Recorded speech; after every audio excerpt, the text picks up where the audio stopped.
This podcast contains sensitive topics and discussions. Listener discretion is advised.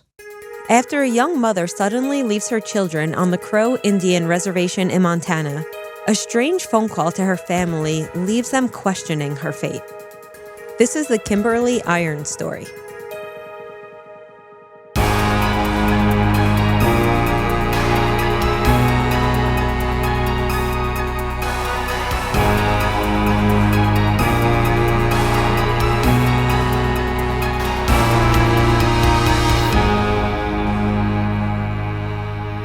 Meghan, I know we just said this in our last recording, but it is so good to be back and recording. I missed you very much while I was in Japan and you were in Argentina. We had great trips, but I had separation anxiety for sure, just so you know. Yes, it is. It's so great to be back. And I didn't tell you, I'm working on a case out of Japan because while I was there, I started to do some research. That is so interesting. Yeah, during that episode, I'll be able to share some of my travel experiences as well. Your travel experiences, though, just to point out, were absolutely amazing if I just based it on your photos, which, by the way, 80% of Amy's photos consisted, actually, so like 60% were food, 20% with her posing with dogs, and the rest were of the sights she saw, which looked absolutely incredible. You forgot about my pictures of like all the cute caricatures that they have on all their signs. Yes, she likes caricatures, and you like all that like rinky-dinky, I don't even know what you call it. So like the cute. Tchotchkes. Tchotchkes. Like, Amy loves that crap. I can't stand it. So she did send pictures of that, too. I'm like, oh, God. I can only imagine what you bought there, but okay. Yeah, I bought a lot of fun stuff for myself and others, and I have a gift for you. I haven't seen you yet. Oh, really? You didn't buy me anything? Nope. No, I feel terrible about it. No, it's nothing. It's something very teeny. Oh, tiny. okay. Well, thank you. All right. Well, this episode, Meghan, I, for the first time, had one of my students, Alyssa White, help. And Alyssa is excellent. She was one of the best students in my intro class. And now she's doing a little work with me, and she's been amazing. That's great. So I'd like to give a big shout out and thank you to Alyssa White for her help with today's episode. Awesome. Our supporters may recall an exclusive Patreon episode that we released on Ashley Loring Heavy Runner. Do you recall that? That was, I believe, episode number 18. And the issue that we discussed in that episode, I recall you and I had a conversation about how we need to cover a case like this on our main feed because we discussed, and today we'll be discussing, the very important and often ignored issue surrounding missing and murdered Indigenous women. Now, before we talk about the issues and theories around missing and murdered Indigenous women, let's meet Kimberly. Kimberly Michelle Bearclaw Iron was raised on the Crow Indian Reservation. Now, this reservation was established in 1868, and it's located in parts of Bighorn, Yellowstone, and Treasure counties in southern Montana. Now, this reservation is the largest in Montana with over 11,000 members, and the majority of them reside on the reservation and speak their native language. Kimberly was very close with her grandmother, Marilyn, and her father, Curtis, who would become her biggest advocate. Unfortunately, we know very little about Kimberly's background and her life growing up, but we can speculate a bit given what we know about the reservation itself. The reservation is a very tight-knit community, but unfortunately, poverty is a big issue.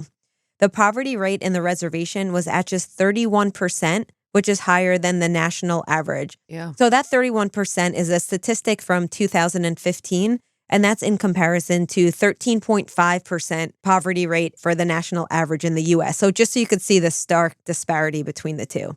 This intense poverty, coupled with the fact that reservations law enforcement, they don't really have the financial resources that other jurisdictions do. And this is an area we will discuss at length in our discussion. Okay. But essentially, this means that there are very little resources to investigate when members go missing or when mysterious murders occur. And as some will remember, that in the Ashley Loring Heavy Runner case, we explained how reservations have their own police forces, and unfortunately, they are drastically underfunded. Of course, due to that, you see very high crime rates on many reservations, and a very low success rate on finding missing persons. Now, most people who live on the Crow Indian Reservation say that they know of at least one person in their life who had disappeared or who had been murdered. Kimberly's family was no exception to this statistic, as her great-uncle, her uncle, and her cousin were all murdered in 3 separate events. and all 3 of the murders are still unsolved to this day. Oh my gosh, really? Now, despite these immense hardships, Kimberly was living a good life by all accounts. She had 3 children whom she adored and were her whole world, according to those who knew her. But to many people's surprise, in early September of 2022, Kimberly placed her 3 children with her grandmother, Marilyn, and left the reservation. Now, nobody has any idea where she was going or who she was with. And in fact, no one heard from her until several days later on September 22nd, when she placed a mysterious phone call to her father, Curtis. Now, I just want to point out here that there are some conflicting reports. Some reports say that she was last seen on September 22nd. Other reports say that that's when she called her father. But either way, she left her home within a couple of days, either on the 22nd or a few days prior to September 22nd. Now, this phone call that Curtis got came from an unknown number, and it was from an out-of-state location. When he answered the phone, to his surprise, it was Kimberly, and he was very happy to hear from her because everyone was fearing the worst. So he was happy to just hear her voice. Sorry, I think you said this already, but how long had she been gone for at this point? A couple of days. Okay. So while he was happy to hear Kimberly's voice, she sounded very distressed. Kimberly told her father that she was in Las Vegas, Nevada, and her boyfriend had just gotten arrested. She then stated that she wanted to come home, but she did not have any money to do so. And as any father would, he started asking her more questions, like, why are you in Las Vegas? And how can I send you money? Unfortunately, the call got disconnected before Kimberly could answer any of his questions. Amy, who is this boyfriend? Well, that's the concerning part because nobody knows really anything about Kimberly's boyfriend, who he is, or why she was with him in Las Vegas, why he was arrested, or even how long the two were dating for. In fact, his identity has yet to be stated in any coverage of this case. So it's unclear if her family even knew who this boyfriend was either. Okay, so it's possible that this boyfriend didn't even exist, is what you're saying as well. It's possible. And whether or not they knew who she was dating, regardless, it was very out of character for her to just leave her children for so long. Of course. And not tell anyone where she was going. Of course. So this call really solidified for Curtis and Marilyn that Kimberly hadn't just gone off to maybe get a little time for herself. She was in some sort of trouble. So the family rallied together and they started looking for answers. Marilyn asked younger members of the family to reach out to her on her social media, where she was usually very active. Okay. The problem was, Meghan, that when they messaged her, or DM'd, as the young kids would say, her replies were always very short, and she would never give any details about where she was or what she was doing. Okay. Her family actually stated that these responses were not at all the way Kimberly usually answered texts and other messages. Leaving them all to wonder, was somebody answering for Kimberly? If so, if they're concerned, they can't go to the police. They have their own, I assume, their own tribal police on the reservation. Is that correct? We will get into all of the details about law enforcement in just a moment. But I'm saying they didn't contact anyone else to start helping with this. They're Not just, at this, no. Okay. At this point, they were just maybe thinking she left on her own accord, so let's reach out to her, see what's going on. But now that they had the strange phone call and these messages don't sound like her, now they're starting to get a little more worried. Because on Facebook, Kimberly's name was on a couple of accounts, and it's unclear which of these was actually her. So some sources say there were as many as 4 accounts in her name. So it's clear that some of them were phony accounts. But regardless, there was about 2 of them that were being used after she disappeared. Okay. Now, one of these accounts would just repost old posts. You know how on Facebook you could just reshare things or repost? Yes. On that account, that's where Kimberly, supposedly Kimberly, would give her family short answers. Okay. And then the other account was just kind of completely inactive. Now, this was all very suspicious because if Kimberly was okay, then why wouldn't she answer her family's messages with more detail? Right. And why did she have these 2 active accounts, but one was not active? And then there's these other kind of phony accounts that are around her name as well. Right. A few more days would go by, and Curtis would not hear from his daughter again until October 6th. Now, this time the call came from a different area code, and it was a different phone number than the first phone number that came through. On this call, Kimberly stated that she was in Oxnard, California, which is a seaside city west of LA, and that she was then traveling to Long Beach, which I believe is about 2 hours south of there. Her father, of course, pressed for more details. Why are you there? Who are you with? Are you okay? Yeah. But the call was disconnected yet again. Did he try to call the number back? Yeah, good question. And unfortunately, nobody would pick up. And eventually, the phone number was no longer in service. So I would guess this was a burner phone of some sort. I was just going to say they're probably burner phones. Okay, gotcha. The concerning thing is that on both of these phone calls, Curtis stated that it sounded like she was talking to him on speakerphone, and she seemed to always be surrounded by many other people, as if she was in a crowded place, perhaps, or perhaps people were listening to her phone calls, and that worried him that she couldn't actually say what was going on. Right. In an interview with Dateline NBC, Curtis said that he did not know why his daughter would be in California in the first place. She didn't have any known connections there, and more importantly, he said that his daughter would never leave her children this suddenly and this mysteriously. In the interview, Curtis also said, "She would tell me that she was okay, but she didn't sound okay to me. She just didn't sound like herself." Now, this call was traced by police, and it was traced to the Los Angeles area, which is in line with where Kimberly said she was calling from. And this would become Kimberly's last known location. And unfortunately, there would be no more communications. Her father did not receive any more calls, and her family received no more online messages from Kimberly or the person pretending to be Kimberly. And Curtis truly believed that his daughter was in trouble. More specifically, he believes that his daughter is a victim of sex trafficking. Did they figure that? I mean, did they figure that early on, or that just that was a revelation later? It's speculation, but he says this is the fact that she left so quickly and that the communication did not sound like her. He believes that she is being held against her will. Okay. And as we will discuss, sex trafficking is a big problem in Los Angeles and surrounding areas. So he has reason to be concerned. Yes. You know, he thinks that the reason he couldn't get details out of her is because simply there were people that were threatening her, you know, standing right next to her and pretty much said, don't say anything or we'll hurt you, or someone that was clearly listening to everything she was saying on the phone to her father. Kimberly's family finally reported her missing to the Bighorn County Sheriff's Office, and they opened a missing persons case. Kimberly's children are currently in the custody of her grandmother, and they ask about their mother every single day, and they have done so every day since she left. And they wonder, you know, when their mother is going to come home. Marilyn, in an interview with Dateline, stated, quote, "The life we live on this reservation, we never get justice. We still fight for it. What we've been through was so tragic. Now this. That's why I knew I had to step in. We need a plan to bring her home safe." Unfortunately, Meghan, in the United States, Kimberly's disappearance is one of thousands of missing and murdered indigenous women that cannot seem to get justice.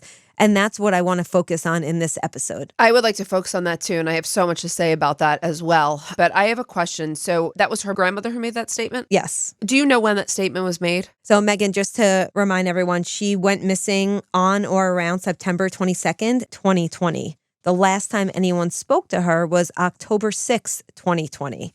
Her family spoke with Dateline in August of 2021, and to this day, as we record in July of 2023, there has been no known sightings or communication with Kimberly Iron. Ugh, it's terrible. Part of the issue, Meghan, is that there seems to be some conflicting information in this case.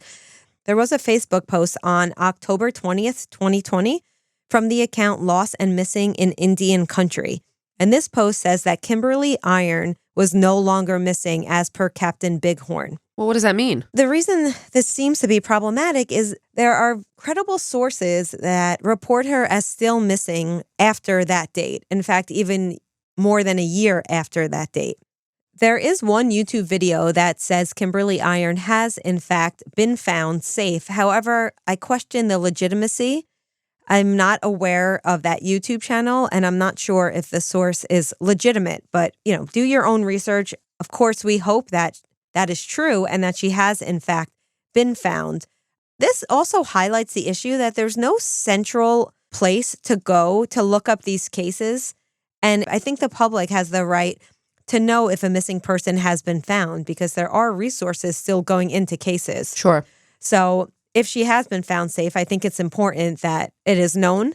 And if she has not found safe, even more so, it's important that people are still looking for her. Yeah. And when you see the headline on that YouTube video that says, "Update, Kimberly Iron found," when you watch the video, it doesn't actually say anything about her being found. So I'm not sure if it's just clickbait or if it's incorrect. Right. But it seems like more sources than not still have it listed as Kimberly Iron being missing. Yeah.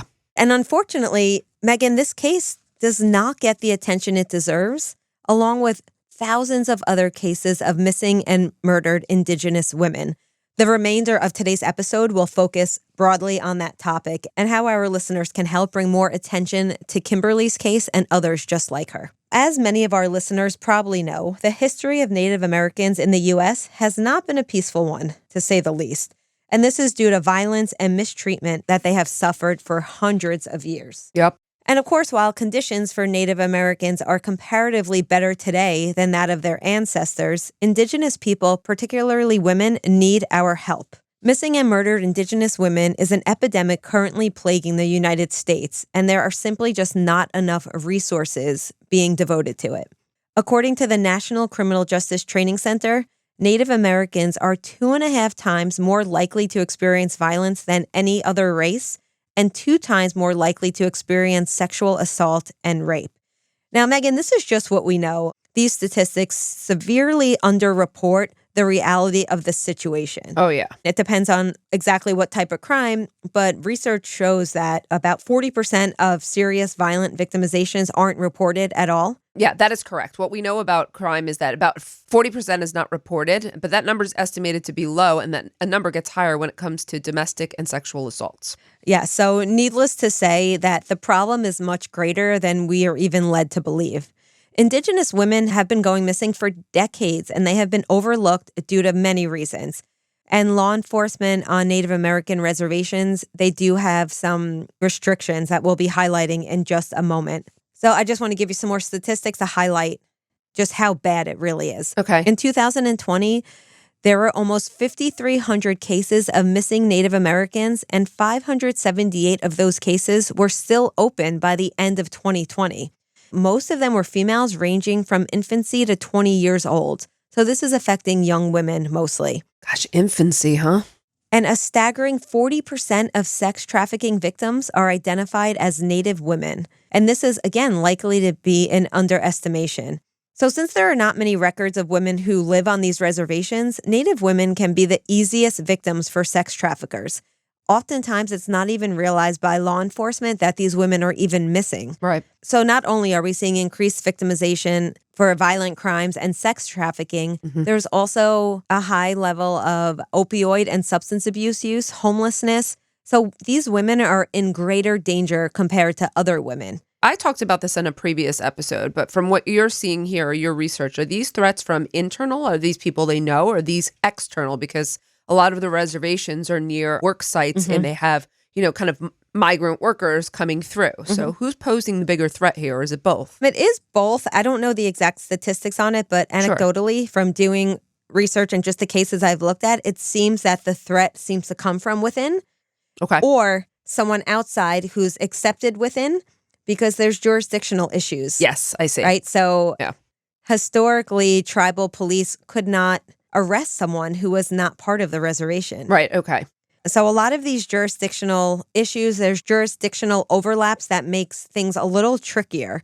There's also a gap in just the data available about what's going on these reservations. Right. And most Americans, including myself, do not understand how indigenous societies really work. But what this means is that when investigations do take place in these societies, people will go into them using their own cultural standards and biases. So, for example, when you do have investigators coming into the reservations to help with cases, there's often complications with the investigation due to maybe distrust by the individuals. They don't feel respected by law enforcement that's coming in, and we can understand that. Yeah. I think this issue is really complicated, but also the U.S. Sheriff's Office, they don't have any jurisdiction as well on reservations. The jurisdictional problem is substantial. Yes, I would say, Meghan, that's probably the biggest issue, but the good thing is that there has been a ton of recent reforms in this area. Okay. So the issue lies in the fact that police and investigative teams on these reservations are severely underfunded and simply do not have the resources to investigate these cases the way they deserve to be investigated. Right. So luckily,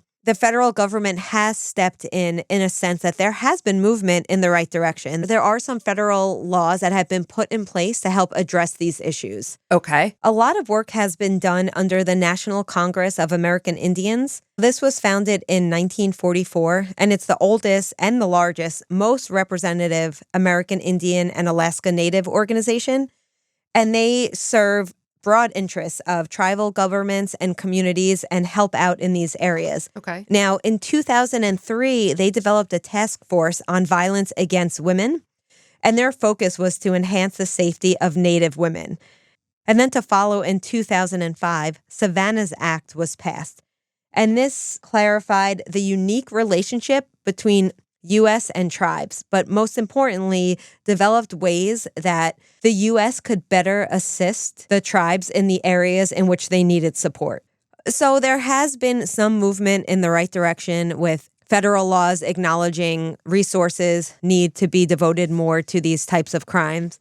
And most recently, in 2022, the Violence Against Women Act has been expanded to include a list of crimes that are covered and also expanded jurisdiction. So this is a topic that we do see a lot of policy movement on. So you mean the jurisdiction expanded to women who live on reservations? There's not as many jurisdictional barriers between, the federal government and the tribal police. Yeah. Got it. So I'm not really sure what happened to Kimberly, but her father, his theory that she is a victim of sex trafficking. I think when we look at the statistics of missing and murdered Indigenous women, we do see this high level of sex trafficking. Also, California has the highest number of sex trafficking victims compared to any other state in the United States. Right. And we know that that was her last known whereabouts.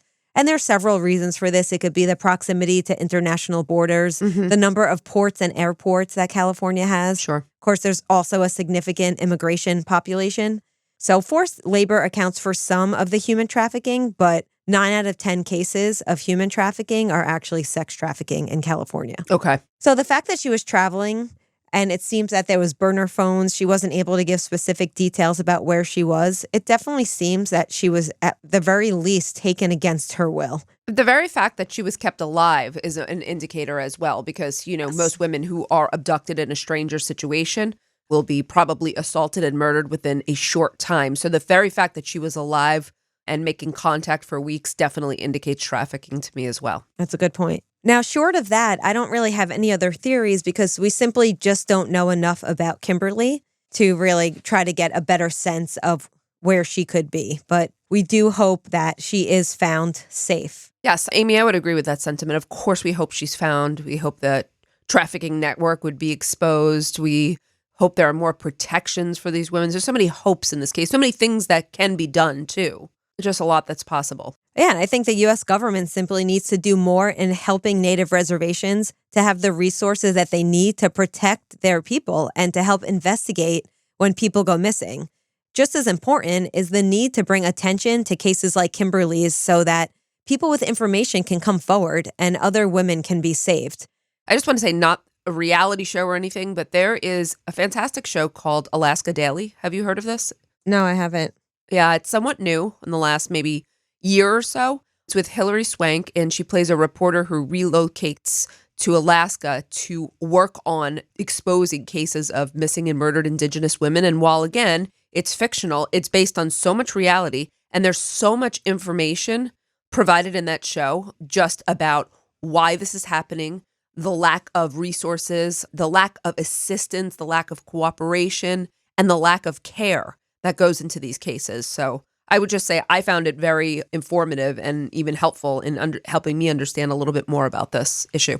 And I think it's important when TV shows explore issues like that, because people that aren't interested in those issues particularly, or maybe wouldn't normally be educated on them, they see someone like Hilary Swank on a show, they're going to watch it. And then they also get this education, which I think is great. Yeah. And there are a lot of organizations that are dedicated to working towards helping women and solving cases like Kimberly's. Before I get to those, though, I want to say that Kimberly is 5'2". She weighs approximately 126 pounds, has brown eyes and light brown hair, and has a small scar between her eyes. And anyone with information should call the Big Horn County Sheriff's Office at 665-9780. In addition, the Bureau of Indian Affairs tip line could also be contacted at 833-560-2065.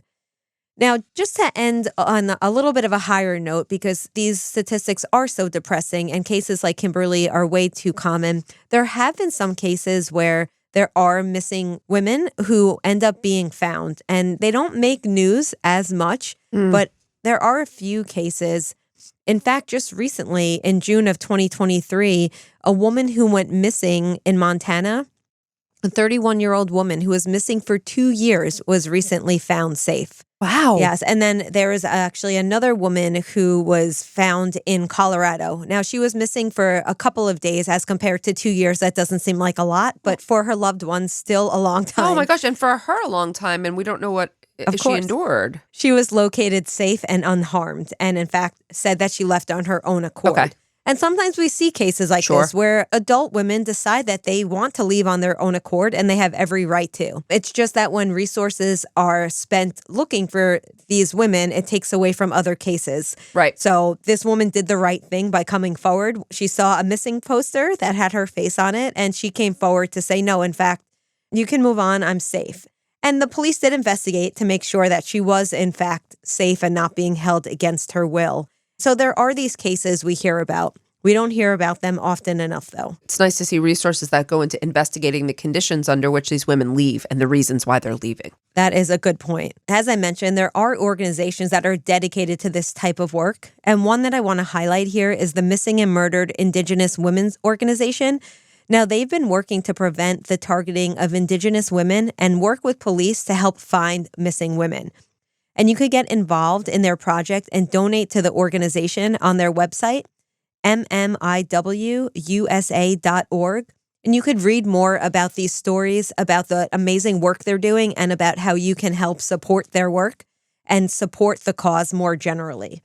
I mean, I know that organization quite well, so I know they're doing some significant work. And then the other organization you can check out for more information is called Not Our Native Daughters.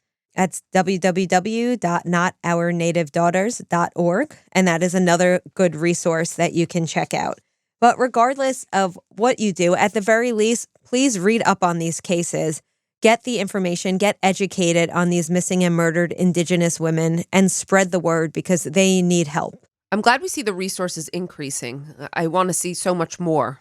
It's always good for people to know how they can get involved and how they can become more aware of this issue. I'm glad you covered this case today, and I think we should continue to cover more like it. So thank you. And if, in fact, Kimberly Iron has been found safely and you have that information, reach out to us and let us know, because that's very important also. And we'll provide a case update. Absolutely. Thank you, Amy. Thanks, Meghan. Meghan, before we head out today, though, we just have one question from a supporter. Okay, the question is, what missing person case is the most mind-boggling for you both, and what are your theories? She goes on to say, it is always so mind-boggling to me when somebody disappears without a trace. There's so many cases for me. I know, unfortunately. But I can tell you, for me, one of the ones that I covered is the most mind-boggling, and that was Prisma Reyes. I'm not sure if you remember Prisma, but yes, she disappeared in her boyfriend's apartment complex. Mm-hmm.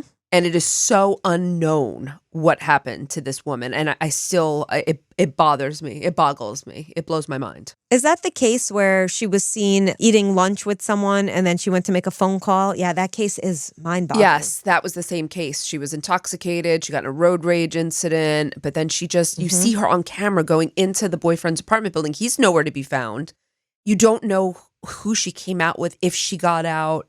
That one, I don't know why. I'm endlessly curious about that one. For me, one that comes to mind, Maura Murray. Our friends over at Crawl Space did a lot of work on her case, and she seemingly vanished into thin air. Maura disappeared on the side of the road, right? It was like in the snow. She had told a lie, too, about where she was going to school or not going to school, if I recall. Like there was something involved in that story that you have no idea. It wasn't of her own volition, but what was going on? Some people believe that she did leave on her own accord. But when you look at the facts of the case, it doesn't add up. And many people believe that she was met with foul play.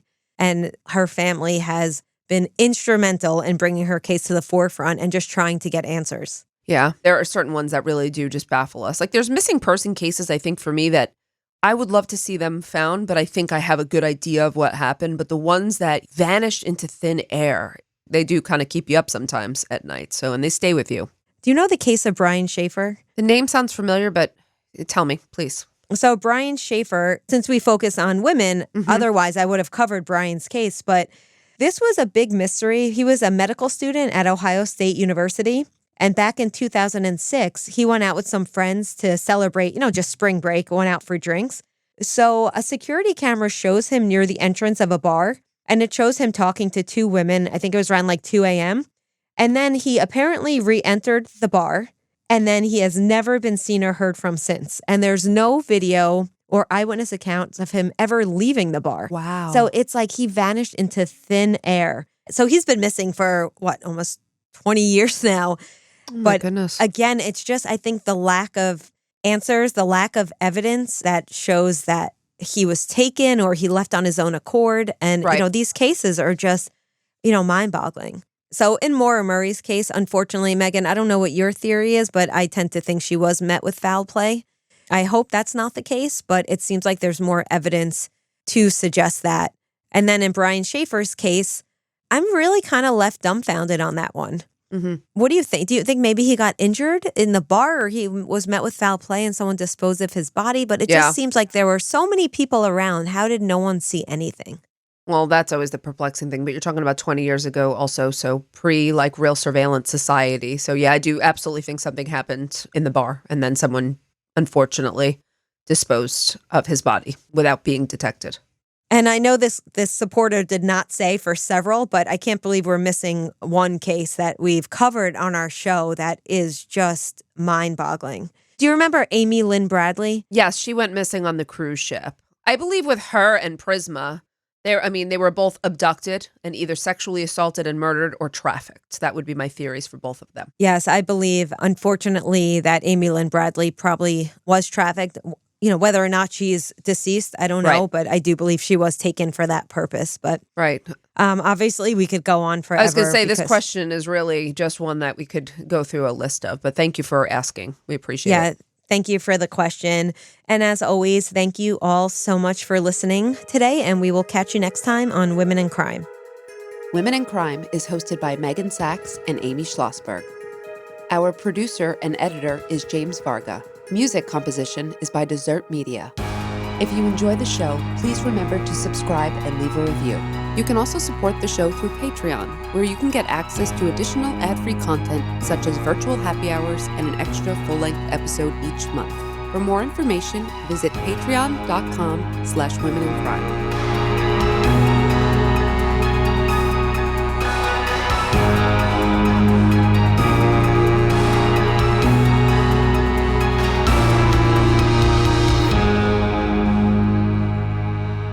Sources for today's episode include Oxygen, ABC News, National Crime Justice Training Center, Missing and Murdered Indigenous Women USA.org, the National Indigenous Women Resource Center, and the U.S. Census Bureau.